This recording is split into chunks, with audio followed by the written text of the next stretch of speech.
সামনের চাকা উঁচা করে চালাইতেছি, অনেকে বলতো ছেলেটা কি পাগল নাকি, পইরা গেলে তো মাথা ফেটে যাবো, পা ভাঙ্গে যাবো। আবার অনেকে বলতো ওয়া অনেক সুন্দর, ছেলেটা তো অনেক সুন্দর করে সাইকেল চালাইতেছে। বাবা আমার কাছে অভিযোগ গেছে, তারপর পইরা গেছি, দেখছে, অনেকে গিয়া বিচার দিছে গ্রাউন্ডের থেকে। যখন আমরা প্র্যাকটিস করি, একটা কিছু করার আগে প্র্যাকটিস করার আগে দেখানি এখানে মানুষজন আছে কিনা বা অটো মোটো আছে কিনা, যদি না থাকে তারপরে আমরা ওই স্টান্টটা করি, ওই প্র্যাকটিসটা করি।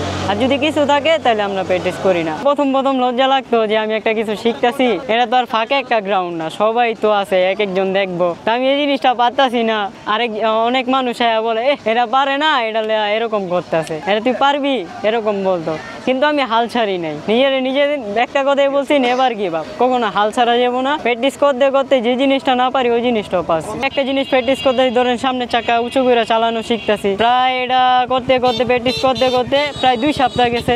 2 সপ্তাহ পরে ওই জিনিসটা আমি আপডেট করতে করতে শিখা ফেলছি। 2 সপ্তাহ সাইকেল স্ট্যান্ড শুরু করি, তখন আমার একটা নর্মাল 10,000 টাকা দামের গ্যালাক্সি সাইকেল, তো ওটা দিয়ে তো সাইকেল স্ট্যান্ড করা পসিবল ছিল না, কারণ ওটা ব্রেক নর্মাল ব্রেক ছিল। যখন সামনের চাকা উঁচু করে চালাতে যেতাম ব্রেক ধরতো না। তারপরে ওটার আপডেট করি, যেরকম ব্রেক অয়েল ব্রেক আছে ওটার ব্রেক আপডেট করি, ব্রেক কিনা লাগাই, তারপর বিভিন্ন পাশপাতি আপডেট করতে করতে এরকম পর্যায়ে তখন আমি স্টাডি করি। তখন তো আর আমার তো টাকা পয়সা নাই, তো স্কুলের টাকা বাঁচাইয়া পার ডে আমার 100 টাকা দিত, তো আমি ওরকম জমাইতে পার ডে 100 টাকা থেকে আমি 20 টাকা খরচ করতাম, স্কুলে যেতাম, তারপর কিছু খাইতাম, আর বাকি 80 টাকা এরকম জমায় আস্তে আস্তে বাঁচায়, তারপর জমায় সাইকেল মুভ করতাম। এটা শুরু করছি আমি যখন 1 বছর স্টান্ট করি, তো অনেক আইসা দাঁড়ায় থাকতো এরকম একজন সাইকেল, আমার মতো যারা সাইকেল চালাইতো, যারা প্রথমে না পারতো, ওনারা দাঁড়ায় দেখতো, ভালো লাগতো, ভাই আমার বলতো ভাই আপনি যে এরকম করতেছেন আমিও পাশাপাশি আপনার সাথে আছি, আমার কি শিখান যাবো, তো ওনারাও আমি সাজেস্ট করলাম। আমি এইভাবে শুরু করছি, আমার সাথে প্র্যাকটিস করতে হইব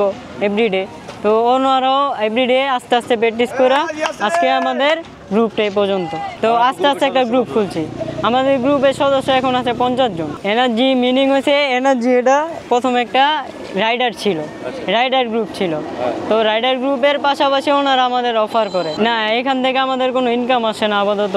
ভবিষ্যতে একটা কিছু কর্ম, যারা স্টুডেন্ট নতুন শিখতে আসবো, তারপর ওদের থেকে কিছু টাকা নিমু, তারপরে বিভিন্ন স্পট অনুযায়ী, মানে কোনো একটা এই যে স্পট ধরেন আপনি একটা কোম্পানি আছে, আপনারা আমাদের অফার করলেন ভাই এরকম এই জায়গায় একটা সাইকেল স্ট্যান্ড করে দেন, আর আমাদের কোম্পানির নামটা প্রচার করে দেন। এখন ফ্রি শেখাচ্ছে। এই যে আমাদের গ্রুপ বড় হচ্ছে, আমাদের স্বপ্ন আস্তে আস্তে এগিয়ে যাইতেছে, একদিন অবশ্যই হবে। মানুষ অনেক ধরনের নেশা করে, আমি নেশা করি cycle stand plus bike stand, এটাই আমার ড্রিম, এটাই আমার স্বপ্ন। আমি একটা জুয়েলারিতে জব করি, মনে করেন আমার একটা স্বপ্ন ছিল ছোট থেকেই আমি রাইডিং করবো, প্লাস ছোট একটা গ্রুপ করবো, সবাই মিলে একসাথে একটা গ্রুপ টিম বানাবো। শহরে যেহেতু থাকি, শহরে কোলাহলে মনে করেন খেলাধুলা, ক্রিকেট, তাও ফুটবল, বিভিন্ন গ্রাম অঞ্চলে যেরকম খেলা হয় ওরকম খেলাধুলাগুলো করতে পারতাম না, তাই মনে করেন ভাবলাম যেহেতু স্কুলের ফ্রেন্ডরাও রাইডিং করতো, স্কুলে ওরা সাইকেল নিয়ে রাইড করতো, যাইতো, বাসায় যাইতো, আবার বাসা থেকে স্কুলে যাইতো।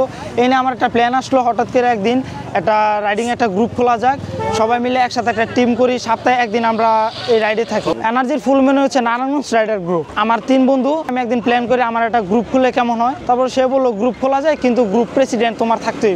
আমি গ্রুপ প্রেসিডেন্ট যদি আমি থাকি তাহলে তোমরা আমাকে হেল্প করবে না, আমরা সবসময় তোমাকে হেল্প করবো, কিন্তু গ্রুপ প্রেসিডেন্ট তোমার হাত দিয়ে সবকিছু করতে হবে, শুরু তোমার হাত দিয়ে করতে হবে। তাই আমি একদিন বলতে আপনার ড্রপ শোল্ডারে বেশি কঠিন, যে এক সিরিয়ালে 4-5 জন শুয়ে থাকে, ওটার উপর দিয়ে আপনি যাইতে হয়। এটা আমার মনে করেন মাস 3 মতন এটা আমার সময় লাগছে। প্র্যাকটিস করতে গিয়ে পড়ে গেছি, হাতে ব্যথা পাইছে, হ্যাঁ মাঝে মাঝে ওনাদের পায়ে ব্যথা পাইছে বা ওনার হাতে ব্যথা পাইছে। যারা শুয়ে থাকতো, এইভাবে শুয়ে থাকতো, ওনার সাইকেল পড়ে গেছে, ওনাদের হাতের উপরে বা পায়ের উপরে। অবশ্যই সাহসের, যে নিচে শুয়ে থাকবো ওনারও সাহসের দরকার, আমি যখন আমারও সাহসের দরকার। কি লাগে ওনার যদি একটা ক্ষতি হয়ে যায় তাহলে আমার এনে মনে করেন ড্যামেজ করতে হইব। যারা মনে করেন সাইকেল স্ট্যান্ড করতে চায় তাদের মূলত কলিজা থাকতে হইব, কলিজার ইমেল। সাহস থাকলে সবকিছু সহজ, সাহস না থাকলে এটা হইবে না।